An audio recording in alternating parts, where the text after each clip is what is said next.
Mikhail Bulgakov. The White Guard. 1. Great and terrible was the year of our Lord 1918, of the Revolution the Second.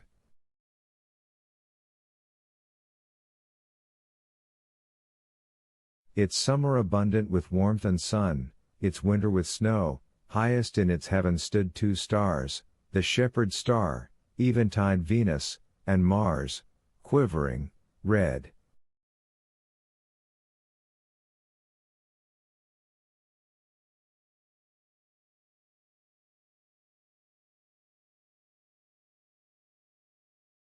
But in days of blood as in days of peace the years fly like an arrow, and the thick frost of a hoary white December, season of Christmas trees, Santa Claus, joy and glittering snow, overtook the young turbans unawares.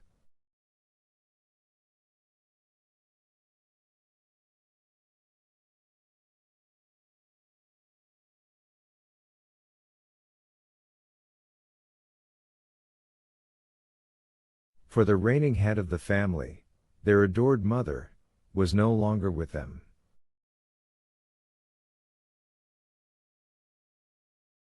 A year after her daughter Elena Turban had married Captain Sergei Talberg, and in the week in which her eldest son Alexei Turban returned from years of grim and disastrous campaigning to the Ukraine, to the city of Kiev and home, the white coffin with the body of their mother was carried away down the slope of St. Alexei's Hill towards the embankment, to the little church of the St. Nicholas the Good.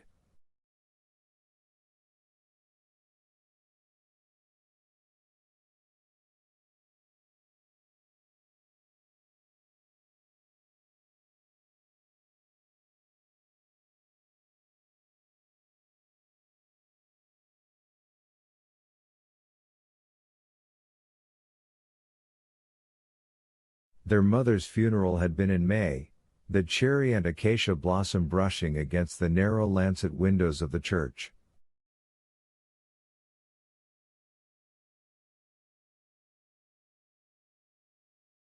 His cope glittering and flashing in the golden sunlight, their parish priest Father Alexander had stumbled from grief and embarrassment, while the deacon, his face and neck mauve, vested in beaten gold down to the tips of his squeaky boots, gloomily intoned the words of the funeral service for the mother who was leaving her children.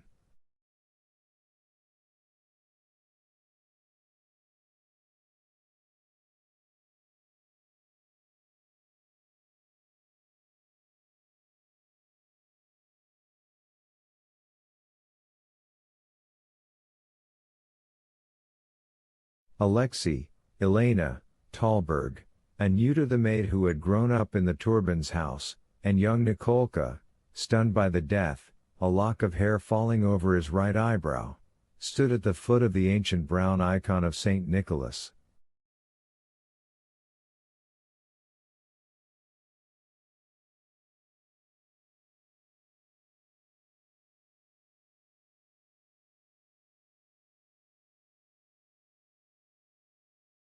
Set deep on either side of his long bird-like nose, Nikolka's blue eyes had a wounded, defeated look.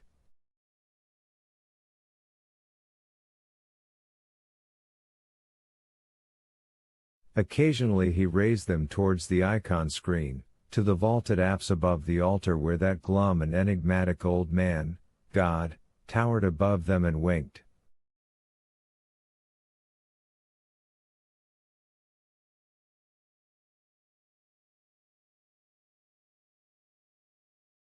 Why had he inflicted such a wrong on them? Wasn't it unjust? Why did their mother have to be taken away, just when they had all been reunited, just when life seemed to be growing more tolerable?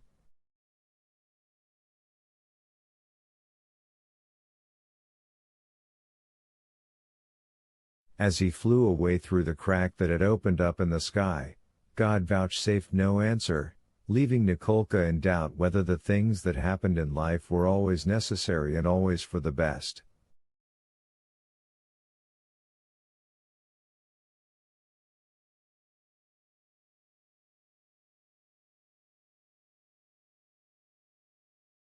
The service over, they walked out onto the ringing flagstones of the porch and escorted their mother across the vast city to the cemetery, to where their father had long lain under a black marble cross.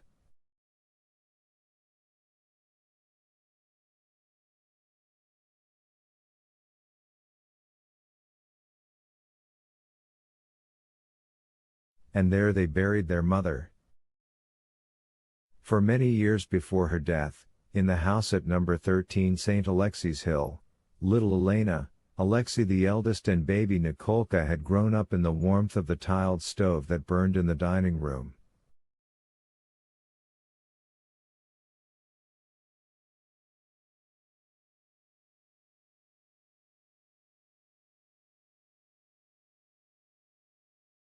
How often they had followed the story of Peter the Great in Holland, the shipwright of Saardam, portrayed on its glowing hot Dutch tiles. How often the clock had played its gavotte, and always towards the end of December there had been a smell of pine needles and candles burning on evergreen branches.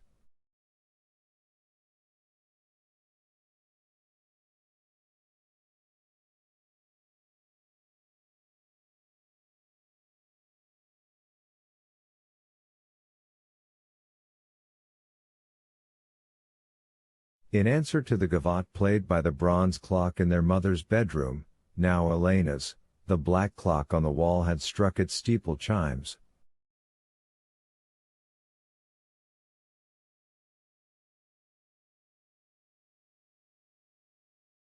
Their father had bought both clocks long ago, in the days when women had worn funny leg of mutton sleeves.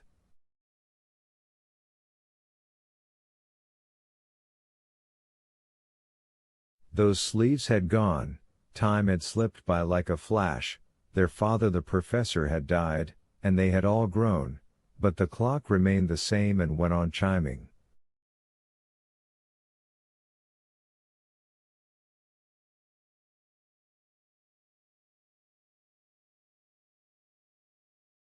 They had all grown used to the idea that if by some miracle that clock ever fell off the wall, it would be as sad as if a beloved voice had died and nothing could ever be hung there in its place.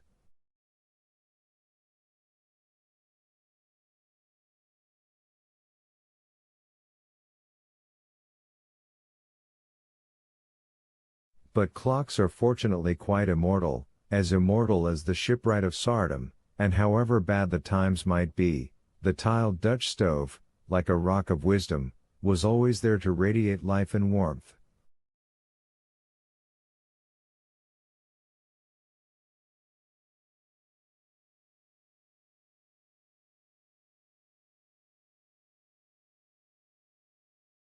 The stove, the furniture covered in old red velvet, the beds with their shiny brass knobs, the worn carpets and tapestries, some plain red, some patterned, one with a picture of Tsar Alexei Mikhailovich, another showing Louis XIV reclining beside a silken lake in paradise, the Turkish carpets with their gorgeous oriental curlicues which had danced in front of little Nikolka's eyes when he was once delirious from scarlet fever, the bronze lamp in its shade, the finest bookshelves in the world full of books that smelled mysteriously of old chocolate with their Natasha Rostovs and their captain's daughters, gilded cups, silver, portraits, drapes, all 7 of those crammed, dusty rooms in which the young turbans had been raised, all this, at a time of great hardship, was bequeathed to the children by their mother who as she lay gasping, her strength failing, had clutched the hand of the weeping Elena and said,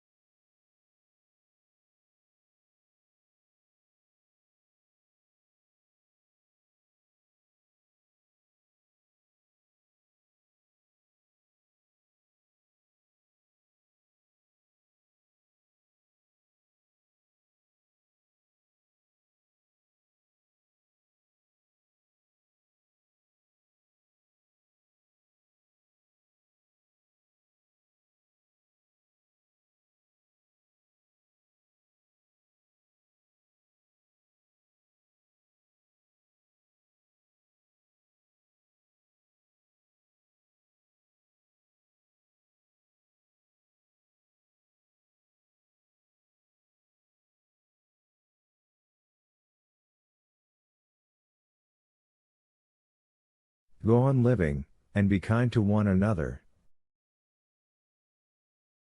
Hut how? How were they to go on living? Alexei Turbin, the eldest and a doctor, was 28, Elena 24.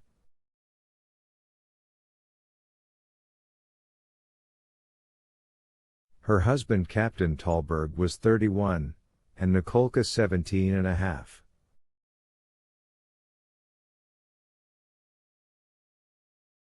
Their life had been darkened at its very dawning. Cold winds had long been blowing without cease from the north, and the longer they persisted the worse they grew.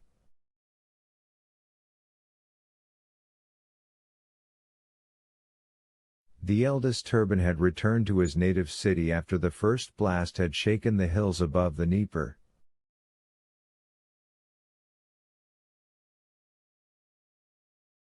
Now, they thought, it will stop and we can start living the kind of life they wrote about in those chocolate-smelling books. But the opposite happened, and life only grew more and more terrible.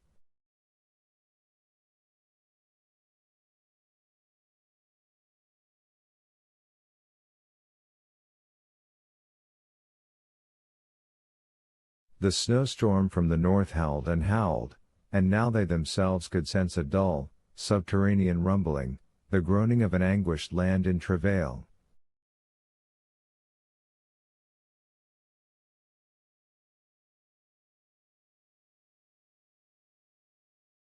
As 1918 drew to an end, the threat of danger drew rapidly nearer. The time was coming when the walls would fall away, the terrified falcon fly away from the Tsar's white sleeve, the light in the bronze lamp would go out, and the captain's daughter would be burned in the stove.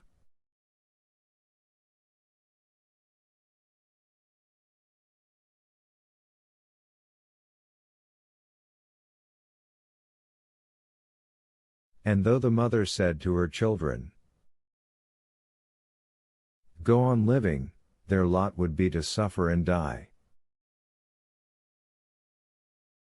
One day at twilight, soon after their mother's funeral, Alexei Turbin called on Father Alexander and said,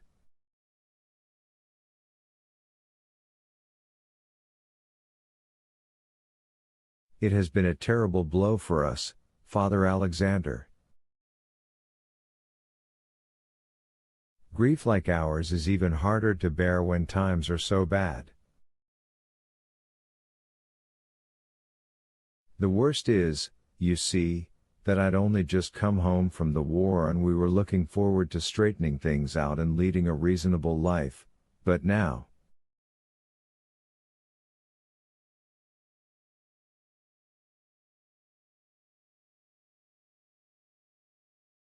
He stopped, and as he sat at the table in the half-light he stared thoughtfully into the distance.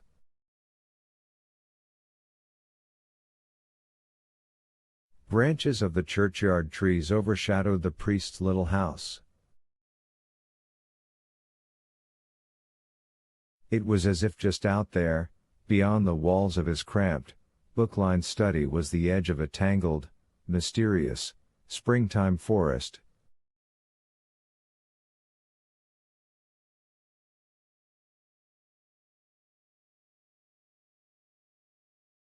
From outside came the muffled evening hum of the city and the smell of lilac. "What can we do?" muttered the priest awkwardly. He always felt embarrassed when he had to talk to people. "It is the will of God."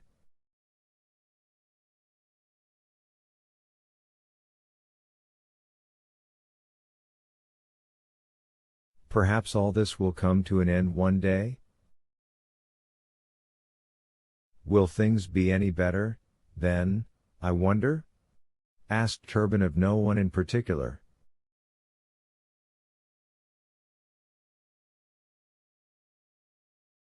The priest shifted in his armchair. "Yes, say what you like, times are bad, very bad," he mumbled. "But one mustn't lose heart."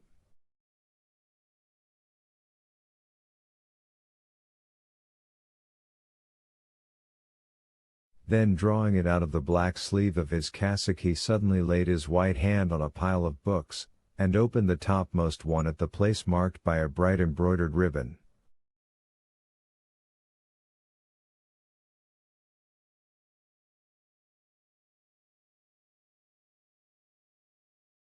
"We must never lose heart," he said in his embarrassed yet somehow profoundly convincing voice. "Faintness of heart is a great sin."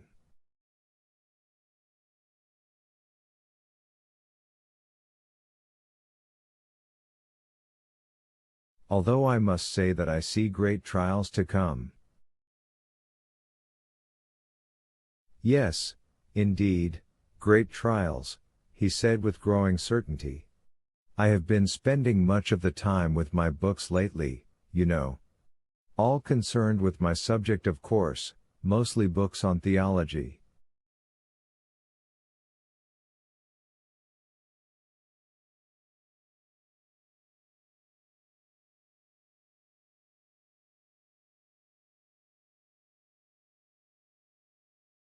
He raised the book so that the last rays of the sun fell on the open page and read aloud.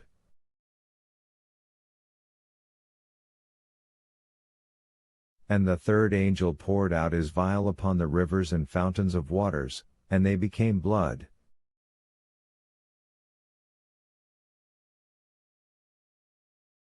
2.